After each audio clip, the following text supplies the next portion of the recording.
জাতীয় নির্বাচনের আগে পাইলট প্রজেক্ট হিসেবে স্থানীয় সরকার নির্বাচন চায় নাগরিক কমিটি। কমিশনের সক্ষমতা যাচাই করতে নির্বাচন চায় নাগরিক কমিটি। দুপুরে স্থানীয় সরকার সংস্কার কমিশনের কাছে 15 দফা সুপারিশ হস্তান্তর শেষে কথা বলেন জাতীয় নাগরিক কমিটির যুগ্ম আহ্বায়ক সারোয়ার তুষার। এ সময় কমিশনের পক্ষে ডক্টর তোফায়েল আহমেদ লিখিত প্রস্তাব গ্রহণ করেন। নাগরিক কমিটির প্রস্তাব ইতিবাচক উল্লেখ করে সংস্কার কমিশন প্রধান বলেন, কিভাবে মেয়র চেয়ারম্যানদের জনগণের আরও কাছে নিয়ে যাওয়া যায় তা নিয়ে কাজ করছে কমিশন।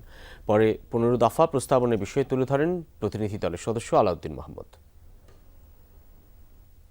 সরকারের কাছে আমাদের আহ্বান থাকবে যে আপনারা পাইলট প্রজেক্টে কয়েকটা এক্সপেরিমেন্টালি কিছু স্থানীয় সরকার, যেটা পার্বত্য চট্টগ্রামের কথা এসেছে এবং অন্যান্য জায়গায় জরিপ আছে, মানুষজন স্থানীয় সরকার নির্বাচন চাচ্ছে।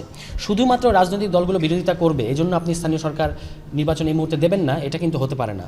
অন্তত কিছু জায়গায় স্থানীয় সরকার নির্বাচন দিয়ে দেখা, আমরাও দেখতে চাই যে এই নির্বাচন কমিশন সত্যিকার অর্থে কতটুকু নিরপেক্ষ, কতটুকু স্বায়ত্তশাসিত এবং কতটুকু তারা আসলে সক্ষম। এই সক্ষমতাটা যাচাই হওয়ার জন্য স্থানীয় সরকার নির্বাচনটা আগে হওয়া উচিত।